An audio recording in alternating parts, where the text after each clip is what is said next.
Another edition of Talkin Beavers is headed your way, and it is postseason time. A special guest stopping by. Women's head basketball coach Scott Rueck joins us to discuss just how his team is feeling as they get ready for the NCAA tournament. Plus the men going down to the wire in Vegas. Is the Beavers season a wrap, or are they moving on? Talkin Beavers starts now. The first day of the Pac-12 tournament is underway for the men. We're going to have highlights from their game, while the women eagerly await their shot in the NCAA tournament. Welcome into another edition of Talkin Beavers, and our Beavers interview of the week, brought to you by Standard TV and Appliance, is a very special guest, Scott Rueck, joining us tonight. Thanks so much for driving up, Coach. Great to be here. Thanks. So, of course, we have the usual suspects, Earl, Lindsay, and, of course, Mike Parker doing some work down in Vegas. Coach, so Selection Monday, a week away. Do you feel a little antsy at this point? I mean, how do you kind of, keep everybody together during this week? It's a week just to catch our breath, to be honest. It's 10 straight weeks just going crazy through the Pac-12 schedule and the tournament. And then this week, you catch your breath, you work on yourself, you take a couple days off, and then you practice. And, you can't worry about what you can't control. And so we're excited for Monday, but we have no idea what to expect. So, Scott, you guys are going to host. We know that for sure. It's incredible to me to think about when you took over this program. I mean, they were in the gutter, right? We all remember that. Now that they've earned the right to host, that you guys pack the gym, a sellout against Stanford.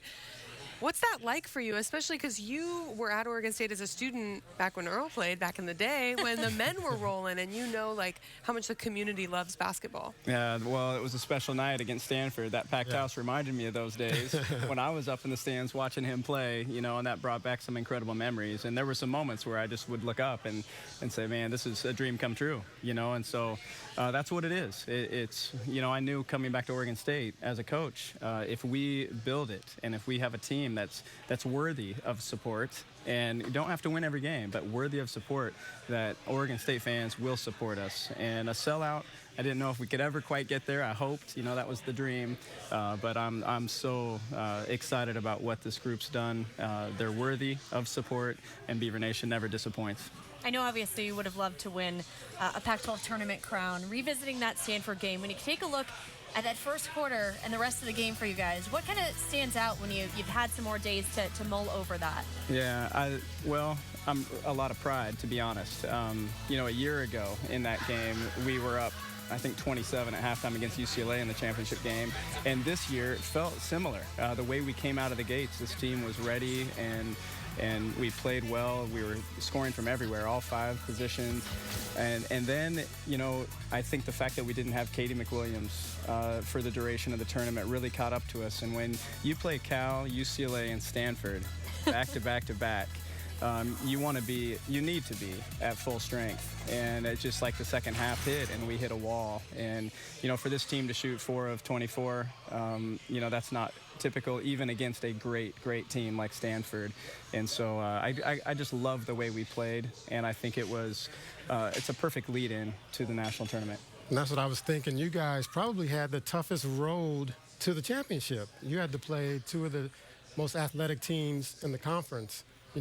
Cal and then UCLA back to back, and then you got to play Stanford in the championship game, who's long, smart, well coached, obviously, and they play hard, and they make shots. So it was the toughest road, I thought, to get to the championship. Yeah, it was. It was tough on everybody, and it's a grind, and that's the fun of it. It's incredible competition, and that's what you hope for. And I love the way we competed. Of course, we wish we could have knocked down a couple more shots. For sure. So will the NCAA tournament be a break? I mean, you're playing against the best teams from the best conference in the country. There's no night off. We saw that in the Pac-12 tournament with how many games went down to the wire. So are you guys excited to play someone not from the Pac-12? Cannot wait. Cannot wait. It probably won't be a break, of course, but it might feel that way, once we get into it, knowing that you've been playing against the best competition in the country night in and night out, where you cannot relax. You don't get one possession off for 10 straight weeks. And so every team that comes out of our conference into the postseason is going to be well prepared. We know that, and we know we're one of those. Certainly still a lot of basketball left to be played, we hope, for you guys. How would you sum up, though, looking at some of these things that your team has done this season, third straight Pac-12 regular season title, second highest win total in school history. How would you kind of describe insane, Scott. what You guys lost. like? You lost so much. I mean, I'm still in awe. Like, Jamie and Ruth are gone, and Devin was huge. Sam obviously was big off the bench. Like, come on, did you anticipate this? No, Be honest. I didn't. There's no way you could have. You hoped. You absolutely hope that the group will rise to the same level of performance and that level of excellence. And, what I did know going in, we have great leadership. You've got Sydney Weiss, and you've got Gabby, and you've got Bree and Colby and Marie and Katie, who played such big minutes for us a year ago, all going into this season. But you're playing against the best conference in the country, night in and night out, so you can't predict it. But the way they competed and the competitiveness that this group has it's really special, and everybody got to see that this year. And so once we started with a little momentum, we learned some tough lessons in the preseason through wins and a loss. The way we opened conference. As soon as we got that Stanford win down there, you knew, well, the Washington win and then the Stanford win, you knew this team is capable of special things, and they haven't disappointed. Still much more to come here with Coach, and we're also going to take a look at the men's action. We're heading down to Vegas. The men taking it to the final few minutes in the opening round of the Pac-12 tournament. Are they moving on? We will tell you. And up next, we're breaking down Sydney Weiss's spectacular career. Back here on Talkin Beavers, and we are handing out our Wilson Motor game balls. Earl, we'll start with you. My game ball is going to Michaela Pivick for the role she played in the tournament, helping them get to the championship. She was against Cal, 17 points, 8 rebounds, and she shot 3 for 4 from the three-point line. And then against UCLA, going 15 points and 8 rebounds in the semifinal game, which is a very tough game to get to the championship. So I think she played a major role with that, and that's my game ball. All right, Lindsay, who do you have? Well, I'm going with Gabby Hansen. Neither of us chose Sydney for 1 week. Lindsay has had Sydney, I would say 75%. But Gabby was huge against UCLA. She had to sit for a stretch because of foul trouble, but then she comes in the second half. She held Jordan Canada, I believe it was 5 of 14. But more than that, she scored. She was really confident offensively. She scored 12 points, grabbed 4 rebounds, handed out 3 assists, had a steal. She did everything, Scott. I thought she was huge. You said after the game, everyone calmed down when she hit a shot. Absolutely. When you get that extra bonus, of her knocking shots down and adding to the scoring as well, it just helps us all. You're going to get the great defense. You're going to get the playmaking and the assists. And when that three's going down, it's a beautiful thing for us. Revisiting what Michaela has done so far this season, what's the biggest difference you saw when she first came in to where you are right now this season? Shoot first. That's been the whole thing with Mick. Is she's an attacker. She wants to put it on the floor. She's so physical, and she's so hard to guard and stay in front of. And she handles the ball like a point guard, but she's got the physicality like Jamie had, a year ago. And for her to look for her 3 first, that was completely new to her. And so to see that 3 go down for her and play off the shot, off the perimeter, has opened up the entire game for her. And so when she's going from outside, we're really hard to guard. Okay, Earl thinks that Michaela might be better than Jamie when it's all said and done. What's your official opinion? Well, I say that because, and he just proved my point because he said she can play the point position, which Jamie couldn't do. So I think she'll be better. I know you guys. I'm just saying I love Jamie. Let's not forget about her. I don't know. No, we're not. I don't know if anybody's. Yeah, I don't know if anybody's going to knock the shot down like Jamie. I mean, No. Jamie's shot was so pure and so amazing. I mean, the best shot in the country, maybe outside of a Samuelson, somewhere. But Mick does have the ability to create. Yes. And that's the difference. She handles the ball like a point guard. She's capable of going anywhere, left or right, and that was not Jamie's game. Jamie was catch and shoot, 1 dribble pull up, 2 dribbles to the rim. But Mick is that playmaker that can draw defense and then create off the pass. Is Mick the best athlete on your team right now, do you think?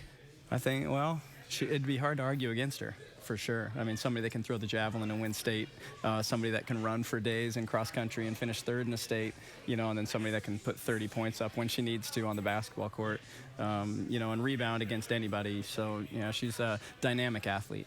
Certainly, it's going to be tough to say goodbye to Sydney Weiss. We're going to hear a little bit more from her teammates in our Comcast business class, Built for Business, just on what Sydney means to them. I've never seen anyone more clutch than Sid, that's for sure. And we have a joke on our team, like, it's just magic. Like, she must be a sorcerer or something, because it literally, it doesn't make any sense. And then it's so funny when we watch it in film and you kind of see how it all plays out. It's just absolutely incredible. She's a magician. She's a magician. Sid is a magician. Oh, it's legendary.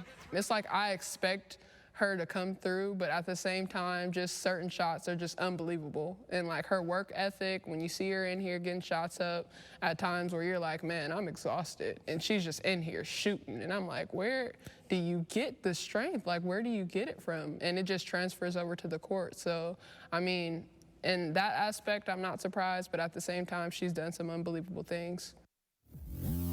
Sydney, the magician. Does anything surprise you at this point with her, watching her play? Me, no. No. You know, but I'm one that works late a lot of times, and so I'll be at the office, and I know that I'm not there as often as she is.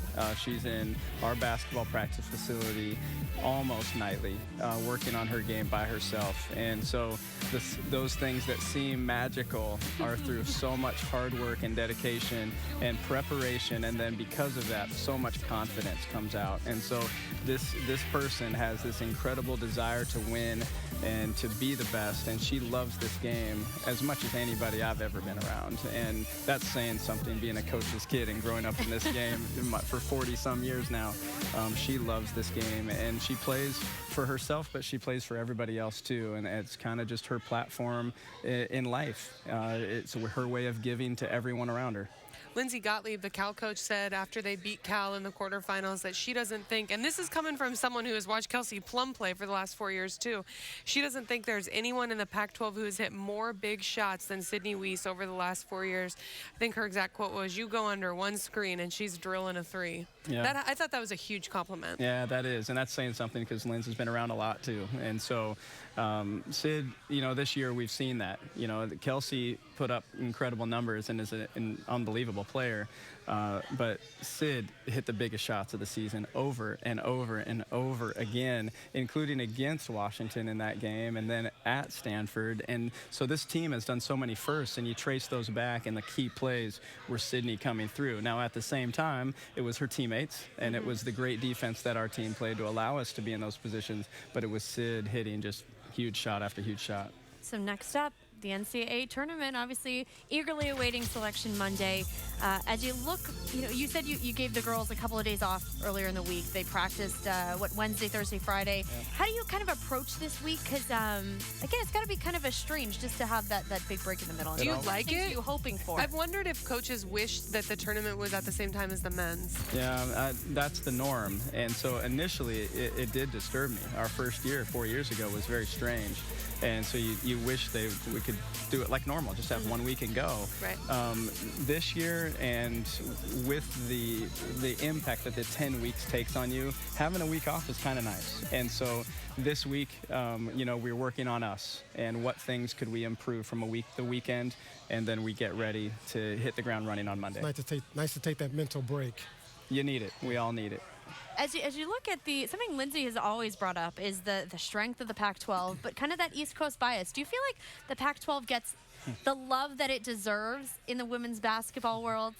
Shoot, that's a big question right there. I mean, that's not just women's basketball. That's every sport, right? I mean, we've been saying that for years. And I think we're making a case for ourselves. And I don't think you can't ignore us. You can't ignore what this conference has done. We are the #1 RPI conference. That's statistical. That's not an opinion. And we've done that 2 years in a row. We had 2 teams in the Final Four a year ago. And we have 4 at least that can make it again this year, potentially, with the right matchups, and they have that ability, in my opinion. And so, I think eyes are being opened back east. I know that. And so, step by step. All right, still more to come with Coach, but coming up next, the men battling it out with Cal to open up tournament play. Highlights after the break. Opening round of the Pac-12 men's tournament, Oregon State taking on Cal. The Bears, of course, blew them out earlier this season. First half action, Jabari Bird in the corner for 3. He had 20 points to lead Cal. Beavers down by 5. Second half action, early in the second half, Drew Eubanks landing awkwardly on his ankle. He left, and he would be out for the remainder of the game. He had 6 early points, 4 rebounds. Stevie Thompson catching fire, hits a 3. He was 5 of 6 from 3, led all scorers with 25 points. The Beavers cut it to 1 at that point, but Bird taking over. Cal now with an 8-point lead. And how about Grigorije Rakosovic? Big G, which I would prefer to call him. He had a big day. 3 from 3 from beyond the arc. Beavers down 4. Beavers trailing by 2. And then Steven Domingo leading a second-half surge. 10 points for him. Cal up by 5. But Beavers pull within 2 with a minute to go. But Kendall Manuel's 3 is off the mark. Bears get the board, and Jabari Bird finishes with the dunk, and Cal goes on to win 67-62. Here's Wayne Tinkle in our Toyota of Portland on Broadway tune-up. We were so excited the way the guys were battling and hanging in there. I thought their defensive effort was really good. And we were small there, and I think we didn't rebound as well as we should have. But we missed some free throws when we were struggling to score early in the second half.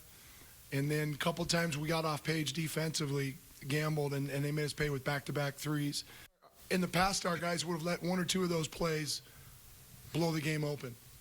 And I thought they showed great resiliency tonight when we did make those mistakes to get right back on the horse and get right back in the game. So that tells me a lot about this group. Could have easily just mailed it in at some point this year. And we talked in the locker room without sharing too much about there was never a day where our staff didn't look forward to coming to practice. So, Scott, I was curious, watching this is obviously a really rough year for the men, 5 wins, but so much youth. Jamie Wisner's freshman year, this really important group, you guys only won 10 games. It had to be frustrating because you had done pretty well the year before. So do you take that and can you find the positives of playing? Because Jamie played a ton of minutes, young kids played a ton of minutes. Is that what you think Wayne Tinkle is going to do? 100%. And the fact that they competed so well down the stretch of the season. And I mean, we love these guys. I mean, they work so hard. Their staff is phenomenal. And these guys had a tough year. I mean, what can you say? They're inexperienced.